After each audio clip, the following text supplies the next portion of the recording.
Hello friends, welcome you all to channel polytechnic classes. मेरा नाम अंकित है। Thanks for your love support on my previous video on first angle projection. आज हम बात करते हैं थर्ड एंगल प्रोजेक्शन के बारे में। तो लास्ट क्वेश्चन में जो हमारा क्वेश्चन था उसी सेम क्वेश्चन को हमारे थर्ड एंगल प्रोजेक्शन में बनाते हैं और आपको समझाते हैं थर्ड एंगल प्रोजेक्शन कैसे बनता है और इसमें बेसिकली जो गलतियाँ होती हैं वो कहाँ कहाँ पर होती हैं। ठीक है। अब थर्ड एंगल प्रोजेक्शन के बारे में जैसा कि मैंने पहले बताया था, अगर आपने नहीं देखा तो मेरा पिछला वीडियो देखिए, मैंने उसमें काफ़ी डिटेल में बताया था कि थर्ड एंगल प्रोजेक्शन की क्या खासियत होती है। तो मैं एक बार फिर से ओवरव्यू दे रहा हूँ। ये first second third fourth 4 quadrant हैं, जिसमें फर्स्ट क्वाड्रेंट हम लोग ने लास्ट में बनाया था और थर्ड क्वाड्रेंट अब बना रहे हैं। ठीक है। अगर हमें फर्स्ट क्वाड्रेंट में कुछ बनाना है तो ये हमारा वर्टिकल प्लेन है, ये हॉरिजॉन्टल प्लेन है। वर्टिकल प्लेन में हमारा हमेशा एलिवेशन यानी कि फ्रंट व्यू बनता है और हॉरिजॉन्टल प्लेन में हमारा प्लान बनता है।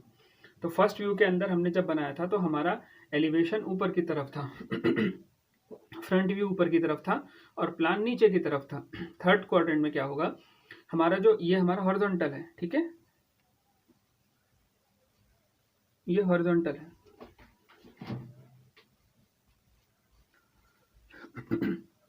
ठीक है, और ये वर्टिकल है, तो आपको दिख रहा है।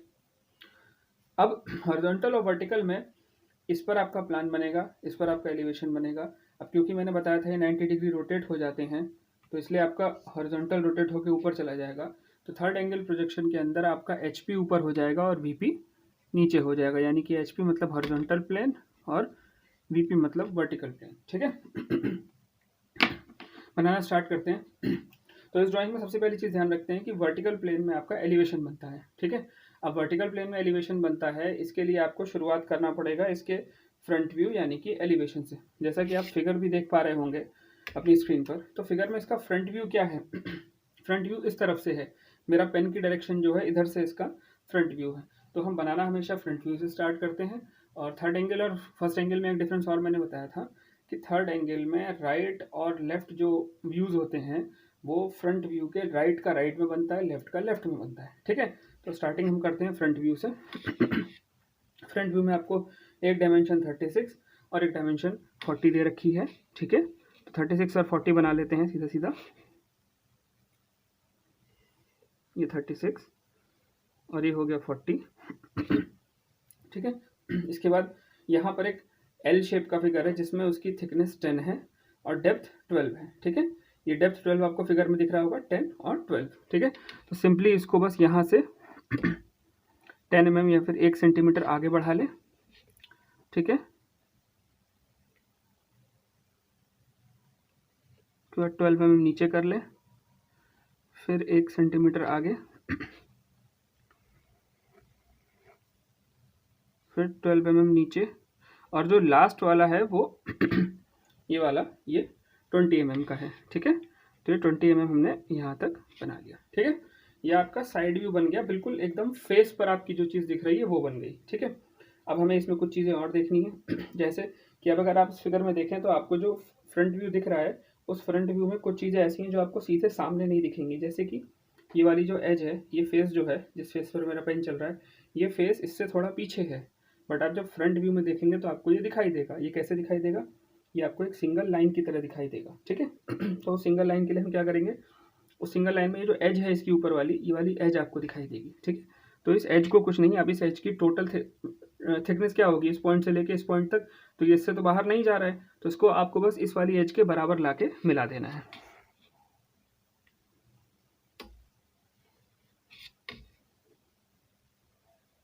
ये कुछ इस तरीके से मिल जाएगा। ठीक है। सिमिलरली ये दूसरा वाला जो इसका है, इसका भी एज ऐसे ही आके मिलेगा।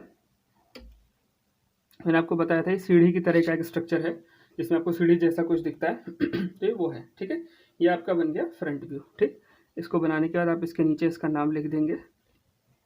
और हाँ फ्रेंड्स, एक चीज़ बता दूं, पिछली क्लास में छूट गया था, प्रोजेक्शन बनाने से पहले एक प्लानिंग करनी पड़ती है कि आपका कौन सा क्वाड्रेंट है, क्वाड्रेंट पे लेफ्ट व्यू या राइट व्यू किस तरफ बनेगा, और आपका क्वेश्चन किस तरफ से दिया हुआ है। जैसे ये क्वेश्चन ऑलरेडी राइट से दिया है तो आपको पहले से प्लान करना पड़ेगा कि ये राइट से दिया है और आपको एक ही शीट मिलती है ड्राइंग की। तो अगर आप इस राइट साइड के फिगर को अगर आप पेज के उस साइड बनाओगे तो आप राइट साइड की फिगर कहाँ बनाओगे, तो पहले से ही फ्रंट व्यू को थोड़ा सा लेफ्ट खिसका के रखें जिससे कि राइट साइड का व्यू राइट साइड बन सके। अगर ये फर्स्ट एंगल प्रोजेक्शन होता तो मैं इसको इधर खिसका के बनाता और इसके लेफ्ट साइड में जगह को छोड़ के रखता क्योंकि यहाँ व्यू राइट साइड से है। तो आइसोमेट्रिक व्यू से ये सारी प्लानिंग पहले कर ले, फिर बनाना स्टार्ट करें, ठीक है। तो आपका फ्रंट व्यू बन गया। अब फ्रंट व्यू बनने के बाद हमें सिर्फ इसकी प्रोजेक्शन लाइंस लेनी है बस।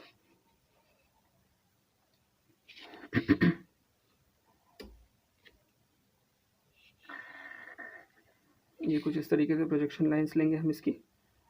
तो फिर बता रहा हूँ, ये आप 2H पेंसिल से लेंगे और बहुत हल्की लेंगे, बस इतनी की हल्की हल्की आपको दिखाई दे, बस इससे ज़्यादा इसकी ज़रूरत नहीं है, ठीक है। फ्रंट व्यू दिख गया। अब हम इसका टॉप व्यू देखेंगे इसके ऊपर की तरफ से, इस फेस से। तो इस फेस पे हमें क्या दिखेगी, एक एल शेप की आकृति, इसकी चौड़ाई है 36 और इधर भी थिकनेस है 40, ठीक है। तो 40 तो आपका ये ऑलरेडी है ही। अभी हमने जब ये थिकनेस यहाँ पर ली थी तो 40 तो ये आ गया, तो ये प्रोजेक्शन से 40 ऑटोमेटिकली हो गया, ठीक है। अब हमें 36 और लेना है। 36 हम कैसे लेंगे,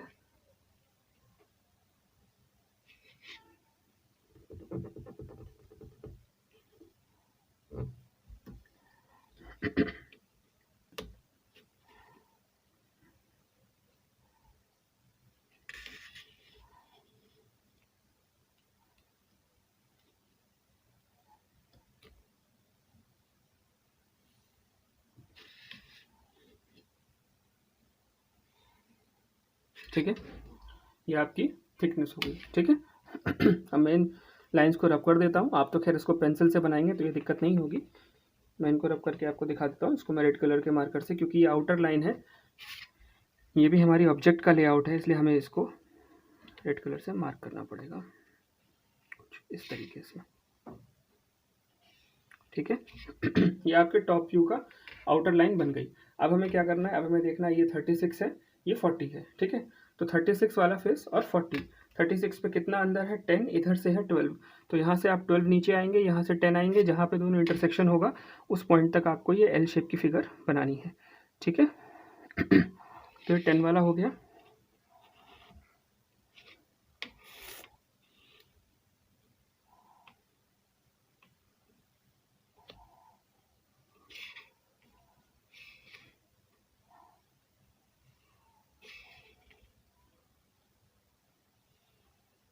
ये आपका पहला फिगर बना।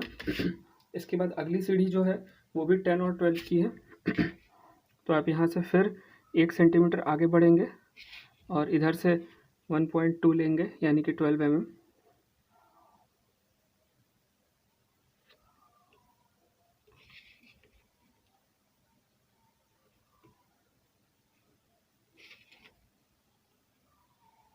कुछ इस तरीके से बनेगा।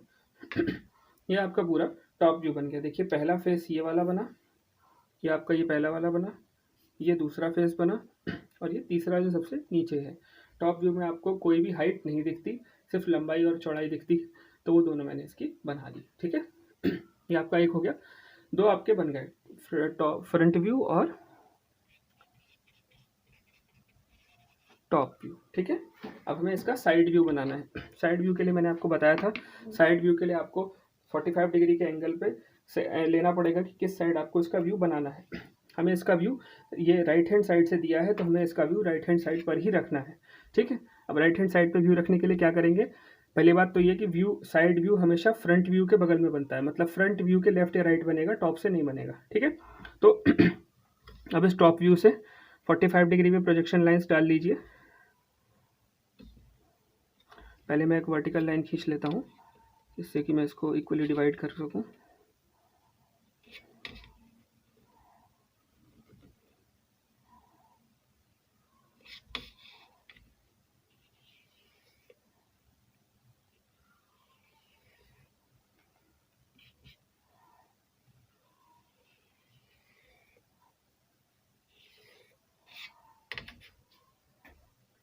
ठीक है।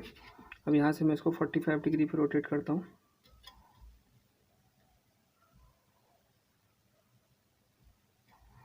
ये आ गया। पहले इसको स्ट्रेट आगे बढ़ाएंगे। ये पहली लाइन, दूसरी, तीसरी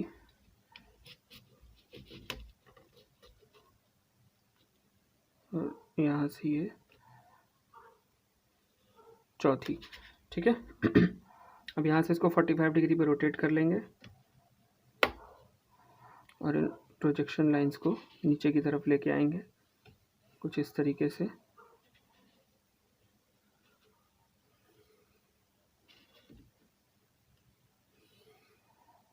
ठीक है, ये एंगल इसका 45 डिग्री का रहेगा, सारी लाइंस का एंगल सेम रहेगा।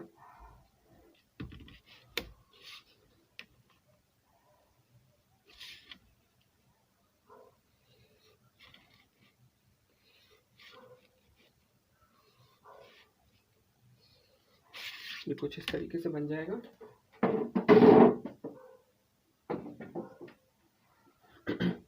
ठीक है, अब इसके बाद हमें इधर से प्रोजेक्शन लाइंस लेनी होगी फ्रंट व्यू की। ये कुछ इस टाइप से आएंगी।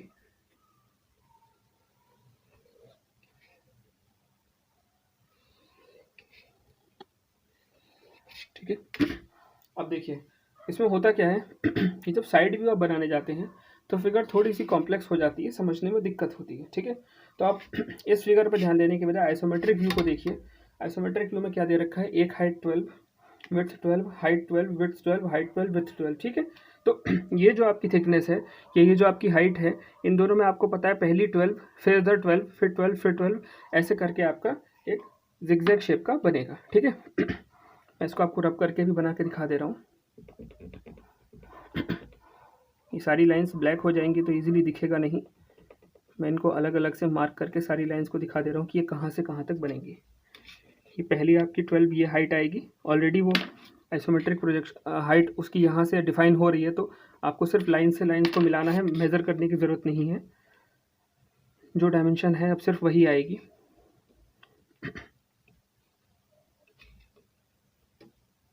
तीसरी यहाँ से ऊपर जाएगी, फिर ये आगे, इसके बाद ऊपर और ये। ठीक है, अब आप देख रहे हैं पहला 12 ये हाइट, फिर ये 12 विड्थ, फिर दूसरा, फिर तीसरा, पहला, दूसरा और तीसरा। ठीक है, इसके बाद ये साइड वाला फेस, ये एज, ये वाला एज पूरा नीचे तक आएगा। तो मैं इसको भी बना के आपको दिखा दे रहा हूँ। देखिए एग्जाम में इसको आपको ऐसे रब नहीं करना है, आप जो 2H की पेंसिल से बनाएंगे उसी 2H की पेंसिल के ऊपर आपको डार्क कर देना है B या 2B की पेंसिल से, बस। मैं सिर्फ आपको समझाने के लिए इसको रब करके और दूसरे कलर के मार्कर से दिखा रहा हूँ। ठीक है, ये आपका पहला फेस बन गया। अब साइड व्यू में आपको क्या दिखेगा, जैसे आपको फ्रंट व्यू में दिख रहा था। फ्रंट व्यू में आपको ये पीछे वाली एजेस दिख रही थी, साइड व्यू में आपको ये वाली और ये वाली एज, दोनों एज दिखाई देंगी। तो इन दोनों एज को हम कैसे बनाएंगे, ये दोनों एज एक्चुअल में है क्या, ये वाला फेस है और ये वाला फेस है और कुछ नहीं है। ठीक है, तो हम इनको इन दोनों लाइन्स को यहाँ से रब करके मैं इनको रेड मार्कर से हाईलाइट कर दूंगा, बस ये आपका साइड व्यू हो जाएगा पहला, और दूसरा यहाँ से ये वाला भी बनेगा, और ये दूसरा। ठीक है,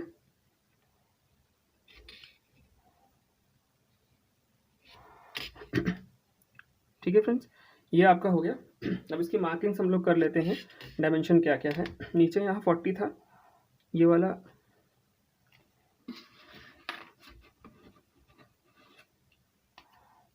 ये वाला 36 होगा, यहाँ बॉटम से लेके टॉप तक ये 36 होगा। ठीक है, ये 40 था तो ये भी 40 ही होगा। ठीक, यहाँ पर हमने 36 पे ही दोनों लाइंस कट की थी 36 mm पर, तो ये हो जाएगा। ठीक है, एंगल्स मैंने आपको बता दिए। यहाँ पर भी आप इसी डायमेंशन को ट्रांसफ़र करेंगे तो ये वाला हिस्सा इसके बराबर है, ये 36 होगा। ठीक है, ऊपर से आप देखें तो ये वाली जो हाइट है इसकी, ये 36 है, ये हाइट इसके बराबर होगी, इस वाले फेस के बराबर, तो ये हाइट भी 36 होगी। ठीक है, ये हो गया। इसके अलावा बाकी आपको पता है ये 12 है, ये विड्थ 12 है, यहाँ पर हाइट भी 12 है, ये विड्थ 12 है, ये हाइट 12 है। तो ये सारी डायमेंशंस आपको आइसोमेट्रिक व्यू में जैसी दी हैं वैसे ही उठा के आपको फिगर में रख देंगे। ठीक है, तो फ्रेंड्स इसमें किसी भी तरीके की कोई दिक्कत हो तो बताइएगा, कमेंट करिएगा। और इसके आगे अगर आइसोमेट्रिक व्यू के या ऑर्थोग्राफिक प्रोजेक्शन के आपको और क्वेश्चंस करने हैं या कुछ और डिटेल में जानना है तो प्लीज़ कमेंट करें, मैं इसके और क्वेश्चंस आपको बताऊंगा। और किसी भी तरीके की प्रॉब्लम को भी आप कमेंट में डाल सकते हैं। ठीक है, तो channel please friends stay with my channel और शेयर करें अपने जूनियर्स को या अपने फ्रेंड्स को। ठीक है, थैंक यू।